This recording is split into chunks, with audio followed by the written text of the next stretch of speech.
আসসালামু আলাইকুম, সবাইকে কেমন আছেন সবাই? আশা করি সকলে অনেক অনেক বেশি ভালো আছেন। তো ডিসকাস করব আজকে চ্যাম্পিয়ন ট্রফিতে বাংলাদেশের অবস্থা নিয়ে। ভিডিওটা একটু লম্বা হতে পারে। দয়া করে একটু সম্পূর্ণ ভিডিওটা দেখবেন এবং হয়তোবা আমার এই তুচ্ছ কথাগুলো আপনার ভালো নাও লাগতে পারে। সেক্ষেত্রে আমি ক্ষমা প্রার্থী আপনার এই মূল্যবান সময় দেওয়ার জন্য। চ্যাম্পিয়ন ট্রফি খেলার জন্য বর্তমানে বাংলাদেশ দল আছেন দুবাইয়ে। চ্যাম্পিয়ন ট্রফি খেলতে যাওয়ার আগে নাজমুল হাসান সাহেব একটা কথা বলেছিলেন, সেটা হচ্ছে যে আমরা এবার চ্যাম্পিয়ন ট্রফি খেলতে যাচ্ছি না, আমরা চ্যাম্পিয়ন হতে যাচ্ছি। কথাটা কিন্তু খুবই মূল্যবান। তো এই কথা বলার পরে নাজমুল শান্ত, তো ওইখানে এক সাংবাদিক তাকে পাল্টা প্রশ্ন করেছিল যে আপনারা এই যে চ্যাম্পিয়ন ট্রফিতে চ্যাম্পিয়ন হতে যাবেন এমন কথা বলছেন, এমন দল নিয়ে চ্যাম্পিয়ন হওয়াটা আপনাদের জন্য একটু কঠিন হতে পারে। সেক্ষেত্রে যদি কোনো প্লেয়ার বেশি চাপ নিয়ে তাদের যতটুকু পারফরমেন্স দেওয়ার কথা সেটাও যদি না দিতে পারে, এই কথার জবাবে নাজমুল হাসান শান্ত তিনি বলেছেন যে আমরা সবাই প্রস্তুত, আর কেউ বেশি চাপ নেবে না, কারণ আমরা সবাই সবাই আমাকে বলেছে যে তারা সবাই চ্যাম্পিয়ন হওয়ার জন্যই মুখিয়ে আছে। তো এই কথাটা যদি সত্যতা আমরা বের করতে চাই, তাহলে অবশ্যই কিছু পজিটিভ দিক এবার গত কয়েক বছর চেয়ে এবার কিছু পজিটিভ দিক রয়েছে, যেটা হতে পারে বাংলাদেশের কিছু কিছু একটা হতেই পারে, এবার চ্যাম্পিয়ন ট্রফিতে কিছু একটা হতে পারে। আচ্ছা, আমি এবার গত বছর বা গত কয়েক বছর থেকে কি কি ডিফারেন্ট হয়েছে সেটা আমি একটু যদি বলি। প্রথমেই যেটা বলবো সেটা হচ্ছে যে আমরা মুসলমান, হিন্দু কিংবা যে ধর্মেরই হই না কেন, প্রত্যেকটা কাজের আগে বা সব সময় সৃষ্টিকর্তার প্রতি বিশ্বাস, সৃষ্টিকর্তার প্রতি আনুগত্যতা, তার কাছে দোয়া করা, এটা মোস্ট ইম্পর্টেন্ট। একজন মুসলমান হিসাবে বা অন্যান্য ধর্ম হিসাবেও সৃষ্টিকর্তার প্রতি বিশ্বাস কিংবা তার প্রতি আস্থা রেখে সামনের দিকে যে কোনো কাজে অগ্রসর হওয়া একটা অন্যরকম তৃপ্তি পাওয়া যায়। সেক্ষেত্রে একটা মনের ভিতরে ভরসা পাওয়া যায় যে যাই হোক, আল্লাহ আছে কিংবা অন্যান্য ধর্মের সৃষ্টিকর্তা আছে, তিনি হয়তোবা আমাদের জন্য বেস্ট সলিউশনটাই বের করে রাখছেন। যাই হোক, যেটা বলতে চাচ্ছি সেটা হচ্ছে বিপিএল এর পরে যে কদিন প্র্যাকটিস করেছেন বাংলাদেশ দল, প্র্যাকটিসের যেদিন প্রথম করেছেন সেদিন সবাই গোল হয়ে সৃষ্টিকর্তার প্রতি আনুগত্য জানিয়ে হাত তুলে দোয়া করে প্র্যাকটিস শুরু করেছেন। This is positive side of Bangladesh.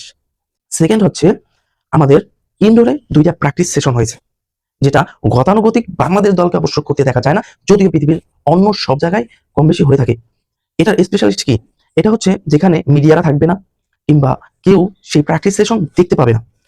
দেখতে না পাওয়ার কারণে ক্রিকেটাররা একদম নির্দ্বিধায় তাদের দুর্বলতার জায়গাগুলো নিয়ে কাজ করতে পারেন। এবং দুইটা সেশন হয়েছে বাংলাদেশের দলের, এটা আমি মনে করি পজিটিভ সাইড। থার্ড যদি আমি বলতে চাই সেটা হচ্ছে মোহাম্মদ সালাউদ্দিন।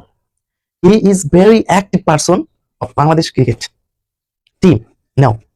স্টিল সে যেই দায়িত্বটা পালন করতেছে সেটা দেখে আপনিও মুগ্ধ হবেন।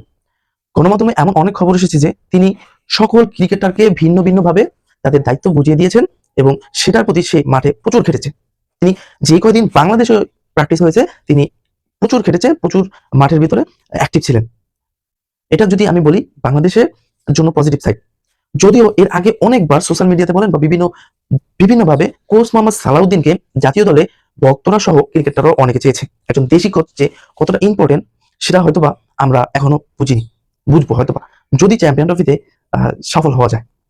তো 4 নম্বর যদি আমি বলি সেটা হচ্ছে আরো একজন কোচ, তালহা। তালহা হচ্ছে খুলনা টাইগার্সের এবার যেমন ভাবে কোচিং করে বা যেমন ভাবে টিপস দিয়ে খুলনা টাইগার্সকে টেনে একদম সুপার ফোরে খুলনা টাইগার্সের আসার জন্য অন্যতম যার ভূমিকা সে হচ্ছে তালহা। অবশ্যই তাকে একটা ক্রেডিট দিতেই হবে, অসাধারণ প্ল্যানিং তার।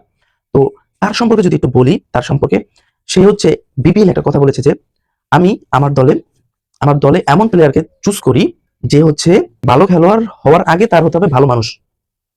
এই কথাটার মাহাত্মটা অনেক বেশি, হয়তো আমার মতো ছোট মানুষ এত বড় কথার মাহাত্ম বলতে পারবো না। যে ভালো খেলোয়াড় হওয়ার আগে তাকে ভালো মানুষ হতে হবে। দেখেন, আপনি ভালো খেলোয়াড় কিন্তু যদি ভালো মানুষ না হন, ম্যাচের সিচুয়েশন অনুযায়ী আপনি যদি আপনার ভেতরের আহ শক্তিটাকে জাগ্রত না করতে পারেন, সেক্ষেত্রে ওই ম্যাচটি আপনার জন্যই হারতে পারে। সো আপনাকে আগেই একজন ভালো খেলোয়াড় হওয়া সত্ত্বেও হতে হবে একজন ভালো মানুষ। এটা তার একটা নিজস্ব বিশ্বাস। তো এতক্ষণ আমি বাংলাদেশের পজিটিভ সাইডগুলো নিয়ে আলোচনা করলাম মোটামুটি, যে এই গত কয়েক বছরের তুলনায় এবার বাংলাদেশে প্র্যাকটিস সেশনে এই কয়টা কিছু পজিটিভ সাইন দেখা গেছে। সেক্ষেত্রে যদি বলতে চাই বাংলাদেশ 3টা ম্যাচ পাবে চ্যাম্পিয়ন ট্রফিতে খেলার জন্য।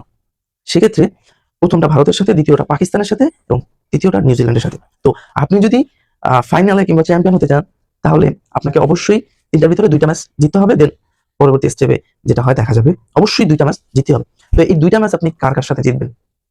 এই 2টা ম্যাচ যদি জিততে হয় প্রথমত হচ্ছে ইন্ডিয়াকে তো অবশ্যই হারাতে হবে। ইন্ডিয়াকে না হারাতে পারলে আপনি চ্যাম্পিয়ন ট্রফি থেকে বাদ পড়ছেন, এটা একদম নিশ্চিত।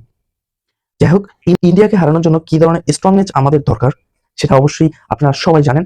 সো সেটা আমাদের আছে, অতীতে আমরা সেটা প্রমাণ করেছি, এটা আছে। কিন্তু আমাদের দরকার একটি দলগত পারফরমেন্স। আমরা দেখেছি, নাজমুল হাসান শান্ত যাওয়ার আগে আরো একটি কথা বলেছেন যে বাংলাদেশ দলে বর্তমানে নাকি যে কজন প্লেয়ার আছে সবাই একাই ম্যাচ জেতানোর ক্ষমতা রাখে। আমার এই ক্ষুদ্র মস্তিষ্কে এই কথাটা বিশ্বাস করতেছে না, ঠিক আছে? না, বাংলাদেশে এখনো সেই রকম কোনো ক্রিকেটার জন্ম আমার মনে হয় না হয়েছে যে একাই আম, সম্পূর্ণ একটা ম্যাচ অন্তত চ্যাম্পিয়ন ট্রফির মঞ্চতে জিতানো কোনো প্লেয়ার বাংলাদেশে এখনো জন্ম হয়নি। এটা নিয়ে আপনারা যদি বলেন আমি পরে আলোচনা করব। তো সেক্ষেত্রে আমাদের দলগত পারফরমেন্স ছাড়া আমরা ইন্ডিয়াকে বা যে কোনো দলকে চ্যাম্পিয়ন ট্রফির ময়দানে হারাতে পারবো না। অবশ্যই আমাদেরকে অন্ততপক্ষে দলের 11 জন সদস্যের মধ্যে পাঁচজনকে অবশ্যই পারফরমেন্স করতে হবে এবং সেটা তাদের নিজের বেস্ট পারফরমেন্স করে তারপরে ম্যাচটা জিততে হবে। যাই হোক, 20 জানুয়ারি চোখ রাখবেন, বাংলাদেশের সমর্থক হয়ে বাংলাদেশ জেতার জন্য প্রার্থনা করবেন। দেখেন, আমরা দর্শকরা প্রার্থনা ছাড়া কিছুই নেই। আর এই দলটার জন্য কি বা করা যায়? বারবার আমাদের বিশ্বাস ভেঙেছে, বারবার তারা আমাদেরকে আশাহত করেছে। তারপরে দোয়া করব বাংলাদেশ যেন চ্যাম্পিয়ন ট্রফির ময়দানে এবং অন্ততপক্ষে সম্মানজনক অবস্থায় পৌঁছাতে পারে। ভিডিওটা এতক্ষণ ধরে দেখার জন্য সকলকে অনেক অনেক ধন্যবাদ। এবং যদি ভালো লেগে থাকে অবশ্যই একটা সাবস্ক্রাইব করে যাবেন। ফেসবুক থেকে দেখে থাকলে অবশ্যই এটা ফলো করে দিবেন।